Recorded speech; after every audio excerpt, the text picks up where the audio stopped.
To talk more about those 8 White House visits by the Parkinson's expert, I'm joined tonight by Dr. Tom Pitts. He's a quadruple board-certified neurologist. He sees patients with Parkinson's all the time. He diagnoses it. I want to be completely transparent here. You've never examined President Biden. From my knowledge, you've never even Have you spoken yet to President Biden? Been in the same room as and we're just going to use what we have so far, which is what we've seen, the president's interviews, and the information coming out of the White House. Sure. So my first question to you is, as somebody who's a neurologist, what you've seen from the president over the last 2 years, what you saw at the debate, the last few interviews, the way he speaks, the way maybe he walks, have you noticed anything that gives you a red flag as a doctor? Oh, yeah, I see him 20 times a day in clinic. I mean, it's ironic because he has just such classic features of neurodegeneration. I mean, word-finding difficulties, and that's not, oh, I couldn't find the word. That's from degeneration of the word retrieval area. He's also overcome stuttering, though. Could that be part of that, too? No, this is not a palatal issue or a speech discrepancy, which is very different from a lemma dysfunction, actual word retrieval, where you pick a similar question or talk around the issue, plus the rigidity,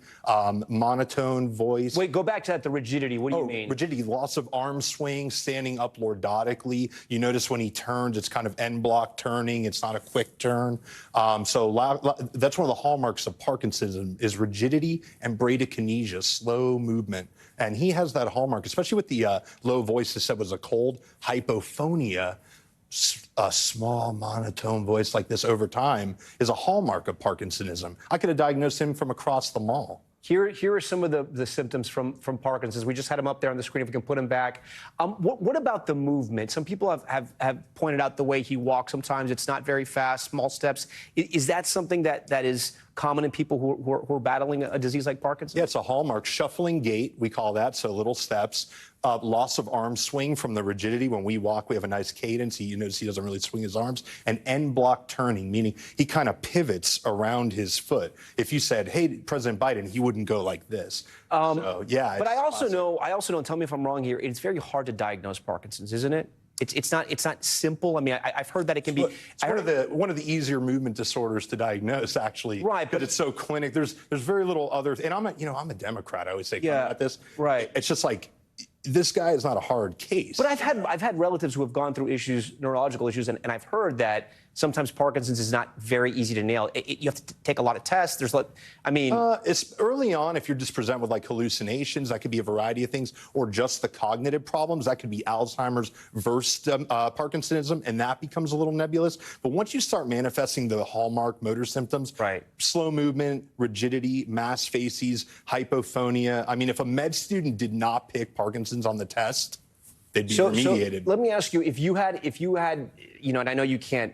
You have no idea what happened in the White House, but a neurologist coming 8 times in 8 months, does that tell you anything? Is that? I mean, I know you're just sort of speculating here, but does that tell you anything or no? Well, I mean, I don't know if they're like the best of friends or something, but that's a very specific, he's a movement disorder. That's a subspecialist in exactly what he has. And there's very few young people, like a Marine Guard. Most people would be med boarded out for any type of movement disorder at a young age. Like if you had Huntington's chorea, early onset Parkinson's, dystonia, bad essential tremor, you're usually med boarded out. So I highly doubt there's. What does that mean, med boarded out? Med boarded, I mean the military would not let you, if you have seizures, for example, you cannot usually be in the military. That is, you are so medical boarded you're saying out. You don't necessarily believe, and they're not saying this, but right. They said there's thousands of military members that go to the White House right. that are treated there for health reasons. Yeah. You're not buying that's a random military person. No, that would be very odd to just see a random movement disorder case at the White House, especially a young guard. There aren't many young people that have movement disorders that could be in the military. And then, a lot of people have called for a cognitive test. What exactly would that entail? What does that mean? Now, that's the key, because word finding, retrieval, doesn't necessarily mean you don't know what you want to say. What I cannot comment on is his ability to make good decisions. His motor symptoms are degenerating. He has Parkinsonism. That is a fact. He has degeneration of the brain. Show me the MRI. Show me he doesn't. Put your money where your mouth is. He definitely has it.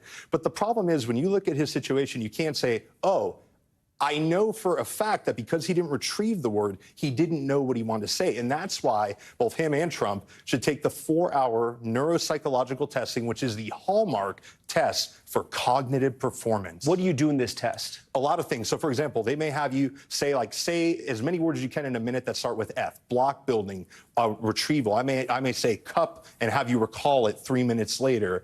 Trail drawing. These are done with a professional, a PhD in neuropsychology. Has nothing to do with psychiatry. And we can tell if you have vascular. It's 4 hours long? 4 hours. It's a full day. We tell people bring a snack. It is a full day. And so not the MOCA, which was a bedside test that President Trump took.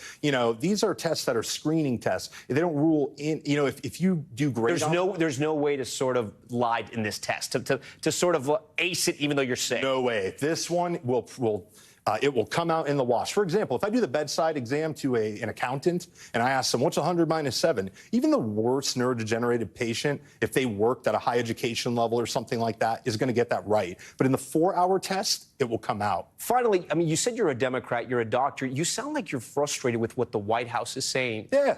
Why? Well, because, I'm an American before everything. And I look at it and say, when I used to see Russia, Soviet Union, North Korea, when they just make outrageous things, like when North Korea can't keep the lights on and they say, it was some faulty power thing. I kind of hate that kind of stuff. They had 4 years, my own party had 4 years to find, this was a wreck in slow motion. And they had 4 years to find out of 350 Americans, one person that could take the place. And here we are the day before school trying to do the homework and replace a guy who's got a neurodegenerative disease. Dr. Pitts, we thank you for joining Top Story. And again, I know you've never examined President Biden. I want to say that you've never spoken to President Biden, but you're going off what you've seen on television and interviews and all of your expertise. Yeah. Doctor, we appreciate that. Thanks for watching. Stay updated about breaking news and top stories on the NBC News app or follow us on social media.